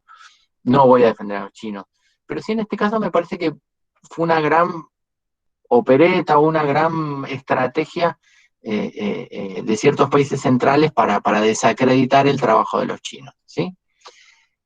Yendo al framing, porque ¿qué carajo tendrá que ver el framing con los chinos, con el cohete chino? A mí, todas esas noticias me preactivaban la noción de Chernobyl, la noción de ineficiencia, de un Estado enorme que tira un cohete arriba y le importa todo 3 carajos, porque, chicos, los chinos no son ningunos boludos, están más allá de lo que yo pueda saber de materia espacial, que lo hayan hecho bien o mal, los tipos están armando su propia estación espacial, con lo cual no son ningunos boludos. Y la verdad que yo no creo, y no creo que se les haya escapado el detalle de dejar el cohete a la deriva. La verdad que no lo creo, ¿no? Sin saber un soto de cuestiones espaciales, ¿sí? Pero el propio desarrollo tecnológico que ellos llevan adelante me da la sensación de que no son tontos, como mínimo, están armando una estación espacial solos, no son tontos si tienen la plata para hacerlo. Bueno, todas esas noticias en mí preactivaban esa noción de, ¿sí?, China ineficiente, porque aparte también se comparó como, fíjense, Anita. No, que iba a decir, justamente el encuadre Exacto. es lo que nos ayuda a interpretar a esa noticia. Entonces, ¿por qué a Marcos se le preactiva eso? Porque dentro de la noticia hay información que nos da a entender que hay que interpretarla de esa manera. ¿Sí? ¿Por qué? Porque la noticia se construye a partir de decir, bueno, Estados Unidos tuvo que salir a salvaguardar a la humanidad, ¿no? Cual película yankee pedorra, diría yo. Los chinos no saben explicar lo que pasó, ¿no? Entonces, ¿por qué a Marcos se le preactiva esa interpretación? Porque el marco en el que está encuadrada la noticia la forma en que se construyó esa noticia justamente va a apelar a esos cuadros, a esos encuadres que también ya están en los receptores, no solamente en los medios, sino en los receptores. Ujú. Sí, que eso, también lo que quiere decir Arouet con framing es que no es solamente de parte de los medios el proceso, sino el proceso es integral en términos de que está en las dos partes, en el Exacto. proceso de producción y en el de recepción. Exacto. Uh-huh. Son como, los encuadres también funcionan como el sostén, chicos, con los cuales se presenta un asunto. ¿Se entiende, no? Encuadre, fíjense, la palabra encuadre es como cómo se enmarca un asunto, ¿sí? Cómo se encuadra un asunto, ¿sí? Dice, y les leo solo un parrafito para dejarlo claro porque me parece que es interesante. En definitiva, porque no es determinante la idea de que plantea Arouet tampoco, ¿eh? Por eso dice, en definitiva, la reacción de los individuos y su versión de la realidad, fíjense, la reacción de los individuos y su versión de la realidad tendrá lugar a partir del diálogo entre sus experiencias personales, la interacción con sus pares y una selección interpretada por los medios. ¿Sí? El framing actúa como una guía para esa interpretación. ¿Se entiende? Los encuadres, ¿sí? Actúan como una guía para esa interpretación. ¿Sí? Uno probablemente nunca conozca el 100% de las intenciones de todas las noticias que se publican. Que dicho de paso, y sí podemos asegurar que no todas tienen que ver con a qué tantas personas afectan o si realmente son importantes. Hay muchas noticias que tienen que ver con intereses políticos, económicos, etcétera, etcétera. ¿Sí?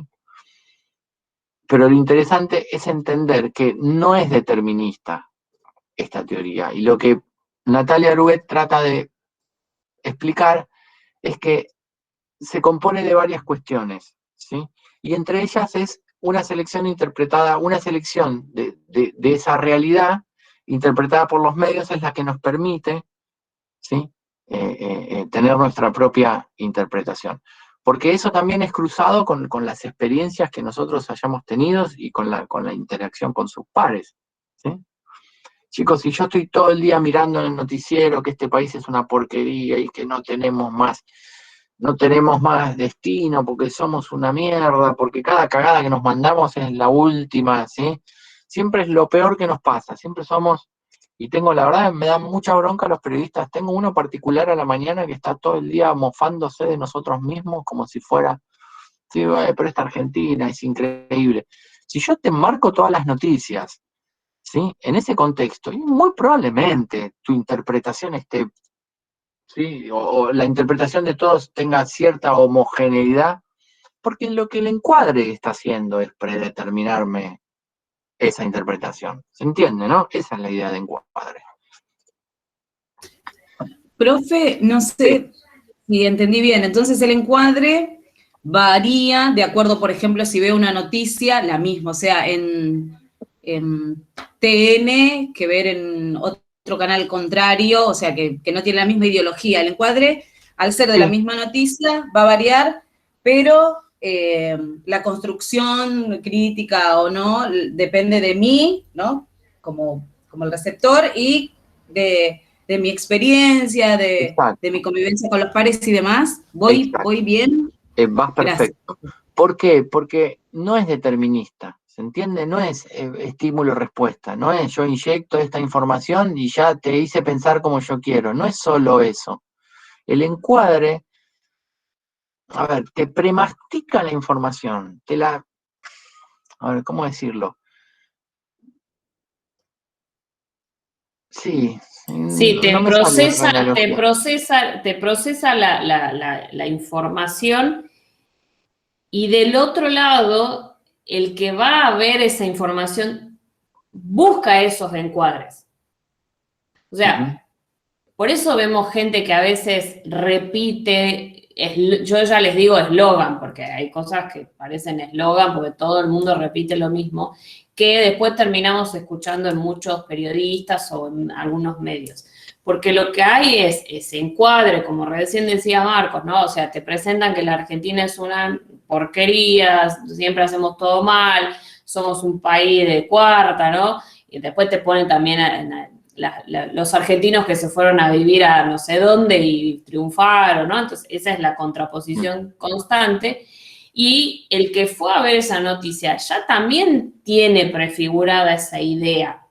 Entonces, son también encuadres compartidos, ¿sí? El medio ya te lo da masticado y vos, de alguna manera, también vas a buscar que el medio te dé eso ya masticado y comprendido. Porque también hay una cuestión, ¿por qué buscamos en los medios que eso esté masticado?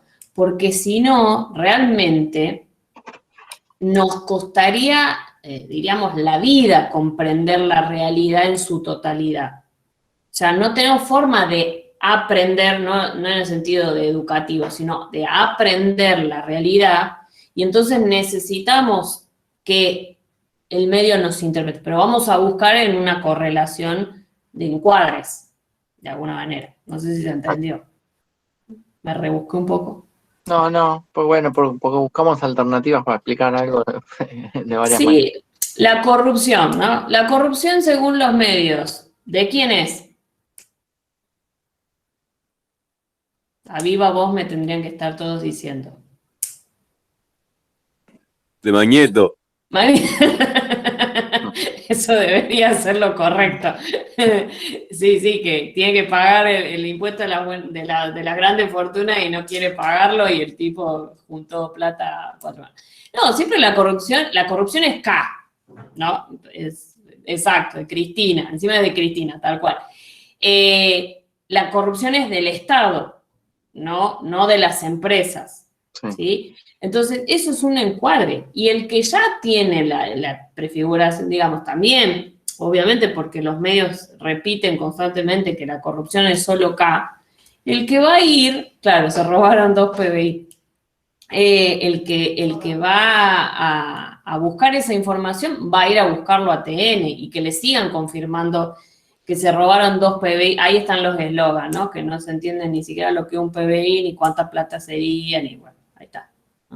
Y chicos, y no tiene que ver con defender una posición, ¿eh? No tiene que ver con defender una posición, sino tiene que ver con esta idea de, sí, ya me estás tirando, sí, la noticia para este lado porque ya está encuadrada para este lado y es más, y yo tampoco voy a ir a buscar aquellas noticias con las que no estoy de acuerdo, ¿sí? Es como un proceso doble, ¿sí? Pero bueno, eso es un poco lo que trabajan los encuadres. Después viene lo que se llama agenda cutting, o en castellano supresión, ¿sí? Que tiene que ver con la organización de las noticias, ¿sí? Esta idea trata de invitarnos a comprender que la organización de las noticias siempre tiene un espacio finito, ¿sí? Y por ende siempre va a haber que dejar algo afuera, siempre va a haber que dejar algo afuera en la organización de la agenda. ¿Se entiende, no? Porque el espacio es finito, no se pueden poner todas las... Por eso la construcción de agenda tiene un límite, ¿sí? Pero lo interesante es que esta propuesta propone, ¿sí?, no quitarle el foco a este ocultamiento de la información que provoca este proceso, ¿sí? Porque aquello que no entra en la agenda queda suprimido, ¿sí? Porque ocultando, ¿sí? A ver, ese ocultamiento es selectivo y no podría ser de otra manera. Digo, esta propuesta no dice, ay, cortan y dejan, cortan y ocultan a propósito. Siempre este proceso va a pasar. ¿Se entiende, no? Porque es, el espacio en donde proyectar las noticias siempre es finito, ¿sí? No es infinito. Entonces, si es finito, yo siempre algo voy a tener que dejar afuera. Esta idea de agenda nos propone poner el foco sobre esa dimensión que a veces no se tiene en cuenta y se da como por naturalizada, ¿sí? Y por último, la agenda melding, ¿sí? Que en castellano es fusión, ¿sí?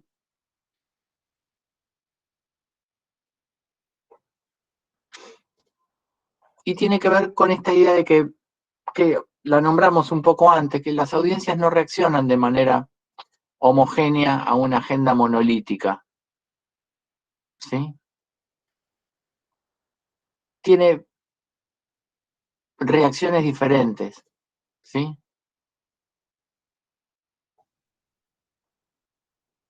Esperen que se me corrió el... Esperen un segundo, ¿eh? Que se me corrió, perdón. ¿Dónde está?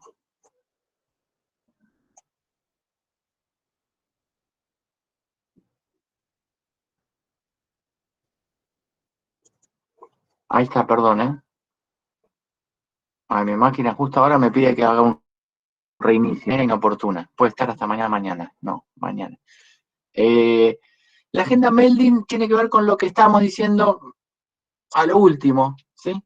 Que nosotros como consumidores de información evitamos aquella información que nos resulta incómoda, ¿sí? Y que ponga en juego nuestros valores o actitudes, ¿sí?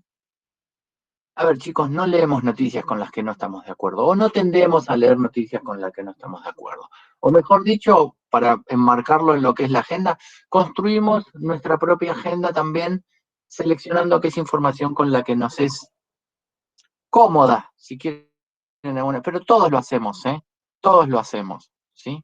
Salvo algunos masoquistas como yo, que a mí me gusta leer los medios, pero digo, por no sentirme que estoy leyendo lo que, ¿sí? Por salir del lugar de la comodidad solamente, ¿sí? Pero por supuesto que tengo muchísimo... ¿Por qué? Porque en esa idea también se interpreta el mundo de una manera similar a la que uno cree que es, ¿sí? Por eso la afinidad tiene que ver con eso. Cosas con las que estoy de acuerdo solo para enojarme. Claro, bueno, sí, o para reflexionar. A ver, chicos, yo con todo lo que es un ejercicio sumamente válido, totalmente, para ver cómo piensan los demás, o también para a veces aceptar que algunas cosas no son tan diametralmente diferentes a lo que pienso, por más que estén en otro medio. Digo, no creo en un absolutismo, ¿sí? No, me parece que hay, porque tiene que ver con los periodistas y con las diferentes miradas que escriben los diferentes medios, ¿sí? Pero eso me parece un ejercicio sumamente válido. Bueno, pero en esta idea de fusión tiene que ver con esto, ¿sí? Uno se va a unir a aquellas comunidades de información con las que es más afín, ¿sí? Y difícilmente se une a aquellas con las que no comulga la visión sobre el mundo, ¿sí? O a las que no quiere pertenecer, ¿sí? Hasta acá son las variantes y las ampliaciones o las actualizaciones que le hace Natalia Aruguet a la idea de agenda, a la idea original de agenda setting, ¿sí? Me estoy cansando, ¿eh? Nos queda teoría crítica. ¿Venimos bien hasta acá, chicos? ¿Se va entendiendo? Sí, profe, re Sí, bien. profe, ayuda un montón. Sí, la verdad que tenía cuestiones colgadas, tenía la lectura, pero no podía encontrar un ejemplo y ahora la verdad que me vino de 10. Gracias, profe. Genial. Bueno, vamos con la última. Teoría crítica. Yo antes de dar teoría crítica, ¿sí? Ahí en el PPT pusimos algunas ideas del marxismo ¿por qué? Porque es la base de pensamiento sobre el cual se desarrolló la teoría, entonces pusimos algunos tópicos que consideramos importantes a tener en cuenta, que definen muy por arriba ideas generales sobre el marxismo, ¿sí? La primera tiene que ver vieron que al marxismo también se le dice materialismo histórico. ¿Y por qué se le dice materialismo histórico? Porque justamente el marxismo trabaja, o es una idea, o es una teoría, que trabaja sobre lo material, ¿sí? Para el marxismo, ¿sí? Lo material es lo que tracciona el mundo. Para el marxismo clásico, ¿sí? Después hay una evolución, pero para el marxismo clásico y original, lo material determina lo demás, ¿sí? Lo material es aquello por lo cual todo lo demás, ¿sí? es traccionado, ¿sí? Un segundo concepto tiene que ver con esta idea de la crítica que esta teoría le hace al sistema capitalista, ¿sí? En cuanto a los beneficios, las plusvalías y la redistribución de los productos materiales, ¿sí? Esto es interesante tenerlo en cuenta porque van a ver que son cuestiones que se repiten a lo largo de toda una mirada sobre el marxismo, ¿sí? Sobre la comunicación, el marxismo sirve para analizar los medios de comunicación, pero curiosamente no plantea grandes diferencias con teorías anteriores en cuanto a la definición de algunos conceptos.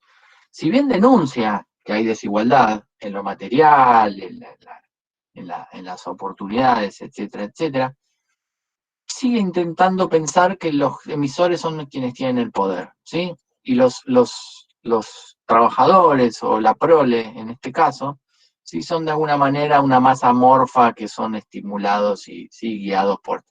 Es el marxismo clásico, el marxismo original. Después la idea de marxismo va a evolucionar y se va a alejar un poco de eso.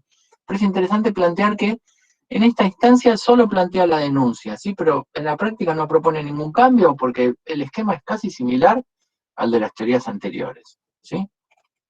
Por eso puse, o sea, a pesar de las críticas, ¿sí? Sigue entendiendo cierto modelo lineal de la comunicación, ¿sí?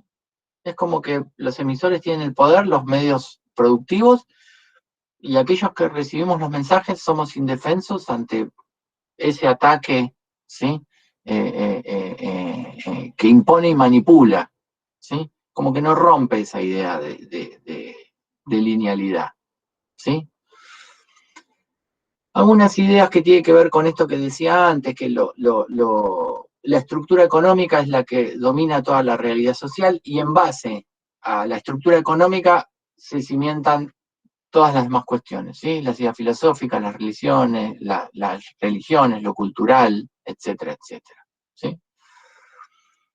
Otra de las máximas que plantea, y que es hoy una obviedad, pero en ese momento es disruptivo, que tiene que ver con los medios masivos responden a intereses personales o intereses capitalistas, ¿sí? Por ende son canales de superestructura ideológica, ¿sí? Dice, ¿por qué? Porque si hablamos que lo estructural es lo material, lo superestructural es aquello que tiene que ver con el pensar, ¿sí? Si la estructura, lo material es el hacer, ¿sí? Lo superestructural es el pensar. Entonces dicen, pará, che, los medios responden a intereses privados e intereses capitalistas, por ende, y algo deben traficar de superestructura ideológica, ¿se entiende, no? Sí, profe, perfecto. Bueno, hasta acá más o menos es una pequeña introducción de algunos conceptos del marxismo que no necesariamente los tienen que saber, pero que nosotros los consideramos súper necesarios para poder entender cómo se desarrollan los próximos conceptos que se desprenden de esta teoría, ¿sí? La teoría crítica, o también la escuela de Frankfurt, porque la teoría crítica surge de la escuela de Frankfurt, ¿sí? No son dos cosas diferentes, es lo mismo. Una cosa es el nombre de la teoría y otra cosa es el nombre de la escuela en donde surge esta teoría, ¿sí? Trata de alejarse, en algún sentido, de aquella, ¿sí?, sociología funcionalista, del funcionalismo que nosotros vimos en las clases anteriores, ¿sí? Y empieza a hacer algunas preguntas incómodas a nivel teórico que tienen que ver con las consecuencias del desarrollo vertiginoso de los medios, ¿sí? Si estas innovaciones tecnológicas o el desarrollo tecnológico contribuye de manera lineal a una mejor democracia, ¿sí? Los medios empiezan a ser vistos, como decía antes, como sospechosos de traficar algunos otros valores que antes no estaban muy claros, como violencia simbólica, ¿sí? Los medios empiezan a ser sospechosos de no ser tan mecánicos como creen las teorías anteriores y tener componentes ideológicos ocultos, ¿sí?, que hacen que su funcionamiento sea maquiavélico, por decirlo de alguna manera, ¿sí? Es una teoría que intenta denunciar, a mí me gusta decir que intenta sacar del laboratorio al funcionalismo anterior, ¿sí? ¿Por qué lo saca del laboratorio? Y porque le pone algunas cuestiones contextuales o hace algunas preguntas contextuales que me parece que son interesantes y que plantan un hito epocal, ¿sí? Un hito en la época, ¿sí? ¿Qué más? Bueno, van a ver a lo largo de los textos que esta teoría, si bien surge en Alemania, después viaja hacia otros lugares, hay una versión de la teoría crítica norteamericana, hay versiones de desarrollos de conceptos que tienen que ver más con Europa, ¿sí? Pero originalmente, como les pasa la guerra en el medio, ¿sí? hay un muy buen quilombo, entonces como que tienen diferentes lugares en donde se piensa, pero es la misma teoría. Y como es una teoría muy prolífica y que desde 1930 hasta casi la actualidad, con tipos como Habermas, sigue produciendo conceptos y contenidos, no es la misma, o sea, si bien es la misma teoría y la misma matriz de pensamiento, tiene variaciones que la hacen casi diferentes, ¿sí? De una época a otra, ¿sí? Por eso no se confundan, pero si la teoría crítica pensaba esto y ahora piensa esto, sí. Antes pensaba esto y ahora piensa esto. O antes iba para un lado y ahora va. Eso en el desarrollo del texto lo van a ver, se los aclaro para que no se confundan, porque es lo que pasa un poco con la teoría. Sí, de hecho, perdón, Marquitos, de Dale, hecho, dale. Matelar mismo en el texto, primero hace la definición, que es lo que yo les había puesto en el control de lectura. Él explica bien el concepto, lo desarrolla al concepto clásico de industria cultural, y un par de párrafos después dice, bueno, pero ¿qué pasaba con esto? Tenían una visión recontraelitista de la cultura, pensaban en la degradación de la cultura, pero no es solo eso. O sea, el mismo Matelar, que además Matelar trabaja bastante este tema, habla de las redefiniciones que hay más actuales sobre la teoría, ¿sí? Entonces, separen ahí en el mismo texto cuál es la parte clásica, que es la que acaba de definir Marcos, y que ahora seguro vas a hablar del concepto de industria cultural, y la relectura, que una de las relecturas la hace el mismísimo Matelar cuando dice, bueno, esto era de una manera en una época, pero bueno, hay redefiniciones. ¿Sí? Por las dudas, en el texto pasa eso. Gracias, Ana. Y algunas definiciones que nosotros tomamos como importantes o conceptos que son fundamentales. Chicos, teoría crítica es una teoría que la tienen que saber sí o sí porque es fundacional de todo el pensamiento comunicacional, ¿sí? O sea, teoría crítica, funcionalismo, digo, son teorías que tienen que saber y tienen que estar al tanto de gran parte de lo que proponen porque son fundamentales, no es un capricho nuestro, sobre todo teoría crítica, ¿sí? Algunos conceptos que me parece que, o nos parece que atraviesan toda la teoría y son fundamentales para poder entenderla. El primero tiene que ver con el concepto de industria cultural, ¿sí? Recuerden que la industria cultural es esta idea de entender a los bienes culturales mercantilizados, ¿sí? Entender el proceso por el cual los bienes culturales se convierten en mercancías y los efectos y consecuencias de eso, ¿sí? La industria cultural es justamente eso. Es la cultura vuelta a mercancía, es la cultura industrializada, es la serialización de la cultura. Otro concepto importante es la idea de racionalidad técnica, que eso lo van a ver con un autor como Marcuse. La idea de racionalidad técnica pone el ojo y la crítica en esta idea de que el hombre no es solo racionalidad o no es exclusivamente racionalidad, ¿sí? No va en contra de la racionalidad. Muchos creen que va en contra de la racionalidad, pero no va en contra de la racionalidad, va en contra del exceso de racionalidad. Va en contra de creer que el mundo solo se explica por medio de la racionalidad, dejando de lado otros factores como, no sé, más subjetivos y menos interpretativos. Chicos, un ejemplo muy trillado, pero muy válido. ¿El amor existe? Yo creo que sí. ¿Alguien lo vio? No sé. ¿Alguien sabe definirlo? No sé. Pero cuando nos enamoramos sabemos que estamos enamorados, ¿sí? Y el que estuvo enamorado sabe que está enamorado y no tiene duda. Con lo cual, digo, ahí hay una dinámica que no tiene que ver ni con la pragmática ni con lo material, ¿sí? Pero que es tan válida como la otra. La racionalidad técnica tiene que ver con el exceso y predominio, ¿sí?, de la racionalidad sobre la interpretación del mundo, ¿sí? No critica la racionalidad, sino el exceso de racionalidad, ¿sí? Bueno, tiene que ver también con esta idea del hombre unidimensional, ¿sí? Marcuse propone reflexionar sobre esta idea del hombre unidimensional, el hombre desarrollado en esta sola dimensión que es la dimensión racional y técnica, ¿sí?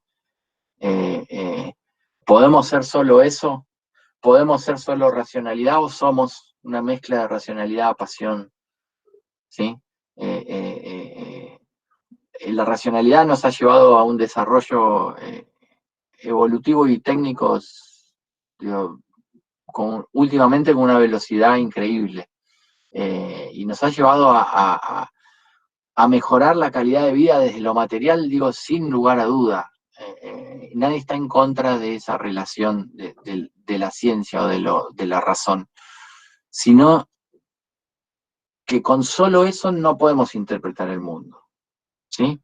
Chicos, el arte, yo puse el ejemplo del amor, pero el arte, ¿sí?, la pintura, la música, las expresiones artísticas en general, digo, ¿son válidas? Sí, claro que son válidas, y no necesariamente tienen una base racional, ¿sí? Cuando a uno le gusta una música y no necesita una interpretación de ese tema, ni un manual de cómo escucharla, ¿sí? Bueno, esas dimensiones son tan válidas y lo que propone Marcuse en esa crítica al hombre es repensar si nos podemos desarrollar exclusivamente en una dirección, nos necesitamos equilibrar un poco la cosa para no ser solo robots, ¿sí? No, y después creo que, hombre, dimensional, estoy viendo a ver si me estoy olvidando de algo importante, pero creo que no. Bueno, volviendo al concepto anterior de la cultura convertida en mercancía o industria cultural, también tengan en cuenta lo que dice Walter Benjamin, ¿sí?, en torno a que esta industrialización y serialización del arte y de las expresiones artísticas en sí conlleva una pérdida de la originalidad, una pérdida de lo que Walter Benjamin llama aura, ¿sí? Esa idea de que lo que nosotros vemos reproducido en cualquier soporte ya no es más esa obra original, ¿sí?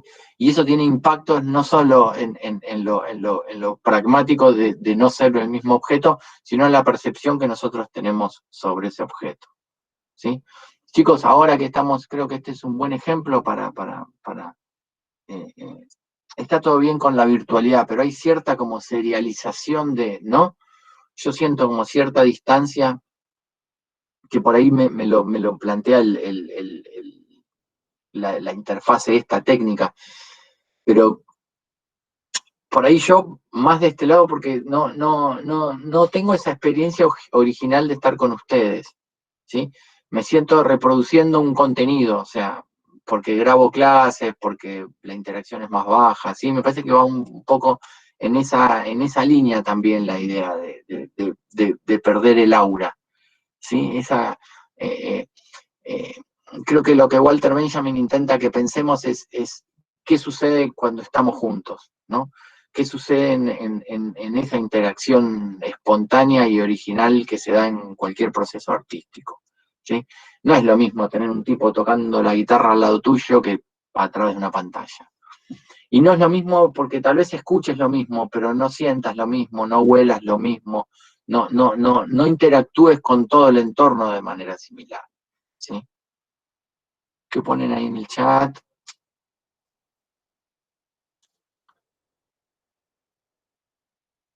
Sí, sin duda, obvio, que en la clase presencial, ¿sabes cómo les rompería las bolas para que hablen? No, mentira, no, un chiste.